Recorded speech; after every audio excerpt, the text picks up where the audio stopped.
There's something most people don't realize about working in a palace. It's not just about polishing silver or preparing state dinners. It's about the nights when you're walking down a corridor you've walked 1,000 times before, and suddenly the temperature drops 20 degrees. It's about hearing footsteps behind you when you know for certain you're alone. It's about seeing things that make you question everything you thought you knew about reality. I spent months tracking down former palace staff, people who've worked in some of the most prestigious royal residences in the world, and what they've told me will make you see these magnificent buildings in a completely different light. My name is Sarah Mitchell, and I worked at Hampton Court Palace for 7 years. When I started there in 2009, I was 23 years old, fresh out of university with a degree in art history, and I thought I had landed my dream job. The palace was magnificent, steeped in history, and I was going to be part of preserving that legacy. What I didn't know was that some of that history refuses to stay in the past. My first encounter happened about 3 months into the job. I was doing a final check of the state apartments before we closed for the evening. It was late October, around 5:30, and the light was already fading. I was in the haunted gallery, which has a reputation, but I'd always dismissed the stories as tourist tales. I was checking the window latches when I heard it, the sound of a woman sobbing, desperate and terrified. The sound was so real, so present, that I immediately looked around, thinking a visitor had somehow been locked in after hours. But the gallery was empty, completely empty. Then I felt it, this overwhelming sense of panic, like pure fear washing over me. My heart started racing, my hands went cold, and I felt this desperate urge to run. And that's exactly what I did. I ran straight down those stairs and didn't stop until I reached the staff room, where 3 other employees were having tea. They took one look at my face and knew. They knew exactly what had happened. That's when they told me about Catherine Howard. Catherine Howard was Henry VIII's 5th wife, barely 20 years old when he married her, and even younger when he decided she had to die. In 1541, she was arrested at Hampton Court and confined to her chambers. According to the records, when she learned that the king was in the chapel, she broke free from her guards and ran through that very gallery, screaming and begging for mercy, trying to reach him. She never made it. The guards caught her and dragged her back. A few months later, she was beheaded at the Tower of London. Staff members had been hearing her desperate run for centuries. They hear the sobbing, the screaming, the sound of fabric rustling as she runs. Some have even seen her, a figure in a white gown, her face twisted in terror, reaching out toward the chapel doors. I worked at Hampton Court for another 6.5 years after that night, and I heard Catherine's run at least a dozen more times. You never get used to it. You never stop feeling that wave of pure terror that she must have felt in those moments. But Catherine wasn't the only presence in that palace, not by a long shot. There was a period in early 2012 when something very strange started happening in the kitchens. The massive Tudor kitchens at Hampton Court are extraordinary. These vast medieval cooking spaces where hundreds of meals were prepared daily for Henry's court. They're part of the public tour now, but at night, after everyone's gone, they take on a completely different atmosphere. One of the security guards, a man named Thomas, who had worked there for 15 years, started reporting something unusual during his night rounds. He'd be walking through the kitchens around 2 or 3 in the morning, and he'd smell cooking. Not just any cooking. The rich, heavy smell of roasting meat, burning wood from the fire pits, the sharp tang of herbs being crushed. He'd smell fresh bread baking, wine being mulled with spices. The smells were so real, so vivid, that the first few times it happened, he genuinely thought someone had broken in and was actually cooking. He'd search every corner of those kitchens with his flashlight, checking every door, every window. Nothing. Nobody. Just those overwhelming smells of a Tudor feast being prepared by invisible hands. Other staff members started experiencing it too. The morning cleaning crew would arrive at 6 a.m. and smell bacon and eggs cooking, even though no one had been in the building since it closed the night before. One woman swore she heard the clatter of pots and pans, the murmur of voices speaking in a language she couldn't quite make out, like hearing a conversation from another room, but never being able to distinguish the words. The explanation, according to the historians we consulted, might lie in something called stone tape theory. The idea is that traumatic or highly emotional events can somehow be recorded in the environment, particularly in stone and other materials, and then played back under certain conditions. Those Tudor kitchens saw decades of frantic activity, of enormous pressure to serve the king and his court. People lived and worked and died in those spaces. Maybe all that energy, all that intensity left something behind, something that still echoes through the centuries. But not everything at Hampton Court could be explained away by theories and speculation. Some things were far more direct, far more personal, and far more terrifying. There is a staircase in one of the older sections of the palace that staff members absolutely hated using. It's a narrow servant stair, the kind that was built for people to move through the palace unseen, to serve the nobility without being noticed. It's steep, it's dark even during the day, and there's something deeply wrong about it. I avoided it whenever possible, and I wasn't alone. During my time there, 3 different people had serious accidents on that staircase. One woman fell and broke her ankle. A maintenance worker tumbled down half a flight and cracked 2 ribs. Another staff member tripped on what he swore was a completely clear step and dislocated his shoulder. Every single one of them said the same thing. They felt hands on their backs. They felt someone push them. One of the security supervisors, a no-nonsense woman named Margaret, who'd been in the army before working at the palace, finally told us what she'd experienced on that staircase. It was during a night shift, around 11 p.m., and she was doing a routine patrol. She started climbing those stairs with her flashlight, and about halfway up, she felt it, a hand, ice cold, pressing flat against the center of her back. She spun around immediately, her hand going to the radio on her belt, ready to call for backup. Nobody was there. The staircase behind her was completely empty, but then she heard it, a whisper right next to her ear, a woman's voice speaking in what sounded like Old English. She couldn't make out all the words, but she caught enough. Something about betrayal, something about revenge, something about watching and waiting. Margaret was a tough woman, but she told us that she took those stairs 3 at a time and never looked back. She put in a request the next day to never be assigned that section of the palace again. Management honored it. The thing about working in these places is that you start to realize the history isn't just something you read about in books or explain to tourists. The history is alive. It's present. It's watching you. And sometimes it wants something from you. I left Hampton Court in 2016, but I stayed in touch with some of my former colleagues. Last year, one of them told me about something that happened that made even the longtime skeptics start believing. There's a portrait in one of the chambers, a painting of a noblewoman from the 16th century. Nobody particularly important, just one of the many ladies at court whose names have been lost to time. The painting had hung in the same spot for decades. One morning in March, the opening staff found it on the floor, leaning against the wall directly beneath where it had hung. The wire was intact. The hook was still firmly in the wall. There was no reason for it to have come down. They hung it back up, assuming it had been some kind of fluke. The next morning, it was on the floor again. Same position, leaning neatly against the wall, wire and hook undamaged. This happened 5 days in a row. They tried different wire, different hooks, different hanging methods. Every morning, the painting was on the floor. Finally, they brought in a conservator to examine the painting itself, thinking maybe there was some clue in the portrait that would explain what was happening. When they took the painting out of its frame to examine the back, they found something. There was writing on the back of the canvas, old handwriting in faded ink. It said, "I will not be forgotten." They researched the painting more thoroughly and discovered that the woman in the portrait had been one of Catherine Howard's ladies in waiting. She'd been arrested along with Catherine, interrogated and imprisoned. She'd survived, but her reputation was destroyed. Her name deliberately erased from court records. For centuries, she'd hung on that wall as an anonymous face. After they made the discovery, after they documented who she was and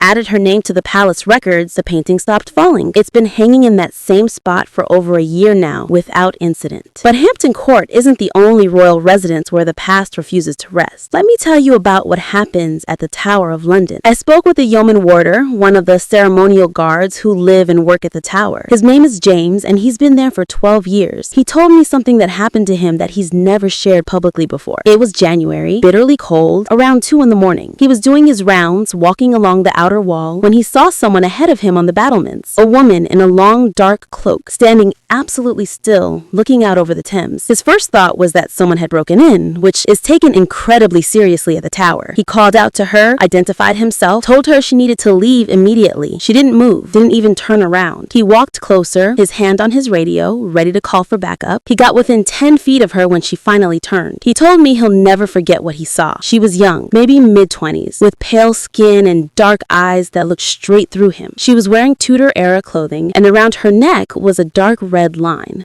not a necklace, a wound. She looked at him with such profound sadness that he felt tears spring to his eyes. Then she simply faded away. Didn't walk off, didn't turn and leave. She faded, like morning mist burning off the river, until there was nothing there but the cold stone and the winter wind. James believes he saw Anne Boleyn, the second wife of Henry VIII, executed at the Tower in 1536. She's been seen dozens of times over the centuries, always in the same area, always with that terrible wound visible on her neck. The Tower is full of ghosts. It has to be. Thousands of people were imprisoned there over the centuries. Hundreds were executed, and their fear and suffering soaked into those ancient stones. The yeoman warders trade stories among themselves, things they've seen and heard during night watches, the sounds of screaming coming from the bloody tower, the smell of burning that fills certain chambers even though there's no source, the shadows that move in ways shadows shouldn't move, children laughing and playing in the rooms where the two young princes were supposedly murdered in 1483. All of it documented, all of it experienced by multiple witnesses over many years, and none of it with any rational explanation. I also spoke with the former staff member from Windsor Castle, the oldest and largest occupied castle in the world, still used regularly by the British royal family. Her name is Elizabeth, and she worked in the housekeeping staff for 9 years. She told me that Windsor has a different feel than places like Hampton Court or the Tower. It's not as overtly frightening. The presences there seem more curious than malicious, more watchful than threatening, but they're definitely there. Elizabeth's main responsibility was the Long Walk Apartments, a series of rooms used for state visits and important guests.